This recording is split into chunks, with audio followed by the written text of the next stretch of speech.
طبعا كلنا شفنا فيلم لسه بغداد، ونعرف كمان ان يوسف اللي هو كان عايز يسرق المقبره. بس ايه اللي حصل في الاخر؟ النهارده هنتكلم عن الفيلم وهنعرف ايه اللي كان ممكن يخلي لسه بغداد فيلم ايقوني. بيبدأ فيلمنا إن بنشوف حسين راوي ويوسف ابنه سنة 1995، وبنعرف إن حسين راوي شغال باحث أثري، ولكن يوسف ابنه عكسه خالص وبيقول له إنه ما بيحبش التاريخ. ولكن حسين بيقول له أي حاجة تبقى عايز تعرفها هتلاقيها في التاريخ، بس أنت تقرا. يقول له إن البلد دي فيها كنوز وكنز ممكن يغير حياتك. بعدها بنروح لكينيا وبنشوف مجدي سميدة بيكلم يوسف وبيأمن له المكان عشان يوسف داخل يسرق، ولكن وهو بيسرق بيخش في مكانه وبيتقفش، بس يوسف بيضربه وبيطلع بيشوف قدامه راجل ضخم وبيضربه ويتمسك يوسف. بعدها بنشوف يوسف مربوط، وبعدها بنشوف قائد المعبد بيقول لهم ان عقابته الاعدام عشان عايز يسرق قناع الاله. استغفر الله العظيم يا رب. ولكن مجدي بيجي وبيضرب نار وبيهرب يوسف، وقبل ما بيهرب بياخد القناع. وبعدها بنشوف يوسف مخطوف في مكان تاني، وبنعرف انها نادية، وبنعرف كمان انها عايزة تسرق المقبرة وبتخطف يوسف عشان سرق ورق من اوضتها. وبعدها بنلاقي طيارة خلاص هتقع بيهم، وبابا بيتفتح ويوسف بيضرب رجالة نادية وبينط بالباراشوت، وبتنزل وراه نادية وبيتخانقوا مع بعض. حرفيا كلمة العبث، يعني الاتنين في الهوا بيتخانقوا مع بعض مع ان الاتنين ممكن يموتوا عادي. المهم انهم بينزلوا ومش بيلاقوا القناع، وبنعرف ان خالد بدله، وخالد ده برضه عايز يسرق المقبرة وهو اخو يوسف على فكرة. وبعدها بنروح القاهرة وبنشوف سلمى سليمان، وسلمى شغالة في مكتبها ومهووسة بالتاريخ، وبنلاقيها بتشوف بث مباشر إخباري، وبنلاقي في صورة يوسف. وبعدها على طول يوسف بيخش عليها وبتتصدم لما بتشوفه، وبتراقبه وبتقول له ان هو ابن حسين الراوي، وبيقول لها انت عرفت ازاي، وبتقول لها ممكن اساعدك. مش فاهم ايه التناقض السريع ده بجد، يعني عمال تقول له ما تقتلنيش ومش عارف ايه، وانت بتعمل ايه في المعبد ومش عارف ايه وكنت عايز تسرقه، وفي الاخر تقول له اساعدك. بس هو ده اكيد عملوا كده عشان يتعرفوا على بعض بسرعه جوه احداث الفيلم. ممكن نقول كمان انها قالت له كده لما عرفت انه ابن حسين راوي، وهو كمان كان بيبحث ومهتم عن الكنوز وكده. المهم انهم بيروحوا يقعدوا في مكتب، وبتقول له تعرف ايه عن الاسكندر الاكبر، وبيقول لها مش كتير، وبتحكي له مسيره الاسكندر. وملخص الكلام اللي هي حكيته انه جمع كنوز وحطهم في مقبره وعمل لهم 4 مفاتيح، وبتقول له ان الكنوز دي 30 طن دهب. وبتقول له ان في ناس بتقول ان لازم تجمع الاربع مفاتيح عشان توصل لمكان المقبره، وفي ناس بتقول مفيش الكلام ده. وبعدها يوسف بيقول لها انت عرفتي الكلام ده منين؟ وبتقول له من كتاب ابوك حسين. وبتقول له غير كده ان الماجستير بتاعها كله عن الاسكندر وانها بتعمل دكتوراه. وبعدها بنشوف الحكومه دخلت عشان تقبض على يوسف عشان اللي عمله، ومجدي صاحبه بيحذره وبيقول له ان الحكومه طبت، ويوسف بياخد معاه سلمى وبيهربوا. ويوسف بيقول لسلمى تعالي معايا العراق عشان اسرق مقبره الاسكندر، وبترفض وبتقول له انت عايز نسرق معاك مقبره الاسكندر. بس يوسف بيقول لها ان الحكومه شافوكي خلاص معايا، وبتقول له ان نكتشف المقبره بس ما نسرقهاش عشان اسمها يتحط في التاريخ وتبقى سلمى سليمان اللي اكتشفت مقبره الاسكندر. وبيقول لها انت هبله صح، وبيمشوا. بعدها مجدي بيقول ليوسف ليه سلمى تيجي معانا، وبيقول له انت لما بنت بتدخل في الموضوع بتفقد تركيزك. وبعدها بنشوف عم جابر اللي هيخلص لهم الورق عشان يروحوا للعراق، وبيتصوروا ويروحوا بغداد. بعدها يوسف بيقول لسلمى ان المتحف اجازه عشان بيتصلح، وبيقول لها ان في مندوب هتزوره بكره وهي هتبقى مكانها. وبيقول لها تعرفي تدلعي، بتقول له ازاي؟ قال لها يعني تتعالي.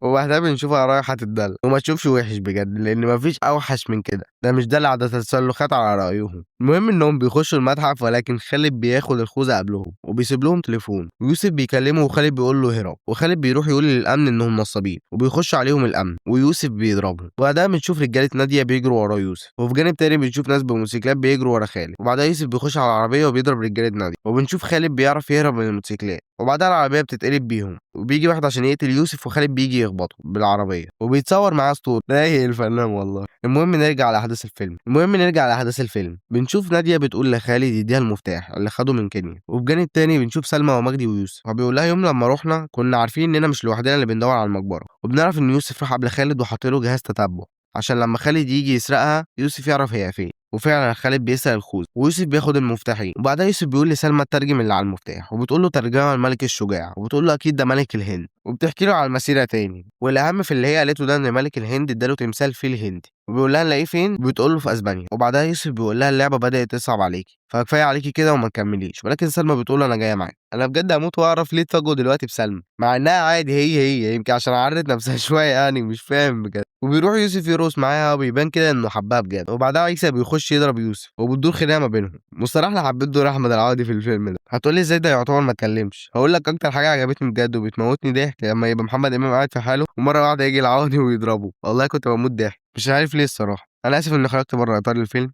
نرجع تاني. المهم ان رجاله ناديه بيمسكوا خالد ويوسف، وبعدها خالد بيطلع سكينه وبيبقى عايز يقطع الحبل، وبعدها شيواوا بيجي وبيضرب يوسف. وبعدها خالد بيبقى بيفك نفسه وبيضرب شيواوا بالكرسي، وخالد ما بيرضاش يفك يوسف وبيسيب له السكينه بعيده وبيمشي. وبعدها ناديه والراجل اللي مسك لها خالد ويوسف بيفتحوا الخزنه وبيلاقوها اتسرقت. وبعدها بنشوف سلمى ومجدي نازلين ليوسف بعد ما بيفك نفسه، وبعد كده بنشوف سلمى بتروح ليوسف عشان بيتضايق وبيقعد لوحده، وسلمى بتقول له انت عايز تكمل اللي بدأ ابوك صح؟ ويوسف بيقول لها ان ابوه عاش عمره كله بيبحث وبيدور على الآثار والمقابر، واول ما كان هيوصل لحاجه بيموت. وسلمى بتقول له ان ابوه كان بيحبك اكتر من الآثار واكتشف حاجه عظيمه وناس بتفتكره بيها عشان تبقى يوسف حسين الراوي. ويوسف بيدقق في كلامها وبيقول لها الاسكندر كان بيجمع الفلوس لابنه، وبتقول له صح، وبتقول له يبقى كده ان الاسكندر مخبي المفتاح في الدرع، وبنعرف منها ان الدرع ده لسه في السفينه اللي هي في البحر. وخالد بيرن على يوسف وبيقول له زمانك عرفت المفتاح الرابع فين، ويوسف بيقول له اشوفك في اليونان ولا ايه، وخالد بيقول له انه مش هيروح وانه كبر على الحاجات دي، وبيقول له روح انت وانت هتجيلي عشان المفتاح التالت معاك. وبعدها رجاله ناديه بيخشوا يدوروا على خالد وبيجروا وراه، وبعدها عيسى بيضربه بالنار في كتفه، وخالد بيقع في حمام السباحه، وبيروحوا اليونان وبنشوفهم في المركب، ومجدي بينزل الميه وبنشوف سفينه ناديه جايه عليهم وبتجيبهم في السفينه وبتربطهم، ويوسف بيقول لها خليها تمشي، وبعدها ناديه بتاخد المفتاح من جيب سلمى، وبعدها سلمى بتقع في الميه وعلى طول يوسف بينزل وراها عشان ينقذها، ويوسف بيفكها. وفي جانب تاني بنشوف ناديه بتقول للغطاسين اغطسوا وهاتوا المفتاح التالت، والغطاسين بيروحوا على السفينه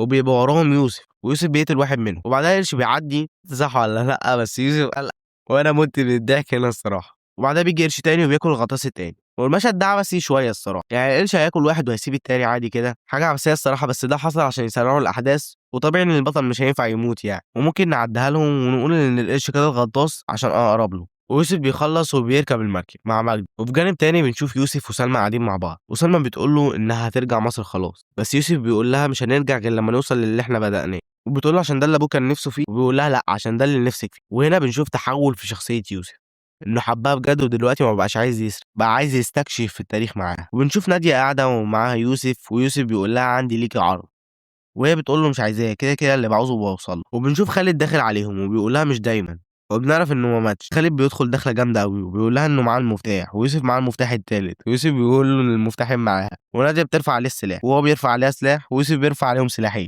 وبعدها ناديه بتقول ليوسف انها عارفه تفكيره، وبتقول له انه بيضيع لها وقتها لحد ما سلمى ومجدي يجيبوا المفاتيح. وبعدها ناديه بتوديهم لمجدي وسلمى، وخالد بيقول لناديه انت معاكي مفتاحين، ويوسف معاه مفتاح وانا معايا مفتاح، فانت تاخدي النص ويوسف ياخد الربع وانا اخد الربع. وهي بتوافق، وسلمى بتترجم الكلام اللي على المفاتيح، وبيروحوا سيوه عشان يدوروا على المقبره، وبتحط سلمى المفتاح بس مفيش حاجه بتحصل. وبعدها يوسف بيفتكر البتاع اللي لقاها ابوه الخضره اللي هي في السلسله، وبيحطها يوسف، وبتفتح المقبره وبيخشوا. وده بجد تاني مشهد موتني من الضحك، لما خالد او فتحي عبد الوهاب بيقول لهم اللي معاه كشاف ينور، والكل بينور الكشافات وبيقول لهم ما شاء الله كلكم معاكم كشافات. فتحي عبد الوهاب اسطوره بجد. بعد كده سلمى بتشوف رساله وبتقول لهم ان اي حد هيلمس اي حاجه في المقبره مش هيطلع عايش. وبعدها مجدي بيقول لها هو احنا اول مره نخش مقبره ولا ايه، ويدوس على فخه وبيقول لهم قطع عشان ما يحصل لهمش حاجه، وفعلا يتم رجاله ناديه بيموتوا، ويوسف وخالد بيخشوا، وخالد بيدوس على فخ وبيقفل عليهم الباب. بعدها خالد بيلاقي الدراع اللي هيفتح الباب، ولكن في حاجه بتقفل على ايد خالد وما بيعرفش يفك ايده عشان يطلع معاه. خالد بيقول ليوسف اسمع كلام اخوك الكبير لمره واحده وامشي، وسلمى ومجدي بيطلعوه بره وبيتقفل الباب على خالد. فسلمى بتواسي وبتقوي يوسف وبتقول له ان خالد وابوك قعدوا عمرهم عشان يدوروا على المقبره، وبتقول له يلا عشان نكمل اللي بدأوه. ومجدي بيجي ويقوم يوسف وبيكملوا الطريق وبيلاقوا الكنز، وسلمى بتقول لهم ان هم يجوا 30,000 تاني. وبعدها بنشوف يوسف بيفتكر كلام ابوه ليه، وبنلاقي ان نادية عايزه تغدر وتقتل يوسف، وسلمى بتحذره وبتحصل خناقه ما بينهم. وبعدها نادية بتضرب سلمى برجليها وبتزقها عشان تقع وتموت، ويوسف بيتعصب جدا ويمسك السيف، ومجدي بيروح يمسك سلمى، ومره واحده بيلاقوا المقبره بتتحرك وبتتهد، ويوسف بيجي وبيطلع سلمى وبيجروا، وبيبقوا كلهم واقفين على طوبة واحدة حرفيا، ويوسف بيخلي مجدي وسلمى يعدوا الناحية التانية، وبعدها هو بيعدي ونادية بتجري وراه، ولكن لسه بيقع هو ونادية، بس يوسف بيطلع نادية وسلمى بتطلع يوسف وبيهربوا، والمقبرة بتتهدى على نادية. وبنعرف في الآخر إن يوسف ساعد سلمى عشان تكتشف المقبرة. سلمى بتقول إن يوسف اللي عاش عمره كله بيدور على الكنز لقى كل اللي محتاجه، ويوسف في الآخر بيتحول من لص لشخص بطل ومسؤول. وكده الفيلم خلص. نيجي للفقرة بتاعتنا بقى عشان نجاوب على أسئلة الحلقة. طبعا شفنا في نهاية الفيلم إن يوسف اللي كان عايز يسرق المقبرة بقى في الآخر من أهم الأبطال اللي اكتشفوها، بس ده حصل ليه؟ هقولك لأنه في نص الحكاية قال لسلمى إنه هيكمل عشانها، فده من حبه لسلمى، فحب سلمى خلاه يكمل، وكمان تأثره بأبوه. بس نجاوب على سؤال الحلقة بقى، ليه فيلم لسه بغداد ما بقاش فيلم أيقوني رغم إن قصته وفكرته حلوة جدا؟ هقولك إن اللي خلاه كده سطحية الشخصيات اللي في الفيلم، لان مفيش تعمق جوه الشخصيات. هفهمك قصدي ببساطه، لما شافت سلمى يوسف وكملت معاه عشان هي عندها حلم من الاول وبتسعى وهي مهووسه بالتاريخ، عشان كده كملت وكانت عايزه تكتشف المقبره، فاحنا هنا عرفنا ايه اللي خلاها تكمل وتبقى عايزه تكتشف المقبره. اما خالد ويوسف المفروض كنا نشوف عمق وحاجات اكتر عشان نتاثر بيهم لما يحصل لهم حاجه، يعني لما خالد اتحبس لوحده ويوسف قعد يعيط وزعل ما تاثرناش قوي لان ما شفناش حاجات ليه مع يوسف، وكان الاتنين ضد بعض على طول. فأنت فاهمني عايز أوصّل لك إيه؟ فقصدي بجد اللي كان هيخلّيه أيقوني تعمُّق الشخصيات وتنفيذ أقوى للفكرة، عشان لو كان في تعمُّق للشخصيات كنا هنتأثّر بالفيلم ده جدًا، زي مثلًا مسلسل الأسطورة، رفاعي الدسوقي اتأثّرنا بيه جدًا، عشان هو كان شخصية حلوة ومختلفة من جوّه، وإن الدنيا حكمت عليه يشتغل في السلاح، وما كانش بيشتغل عشان يبقى غني، كان بيشتغل عشان يعيش ويصرف على أهله. فهو الفيلم فعلًا كمغامرة وأكشن هو حلو جدًا وهتتبسط كمان لو شُفته، وفيلم جامد كمان، ومن أكتر الأفلام اللي باحبها لمحمد إمام، بس مش أيقوني. وبس كده. ما تنساش تصلي على النبي عليه أفضل الصلاة والسلام، وقول سبحان الله وبحمده سبحان الله العظيم، مش هتاخد من وقتك حاجة، وسلام.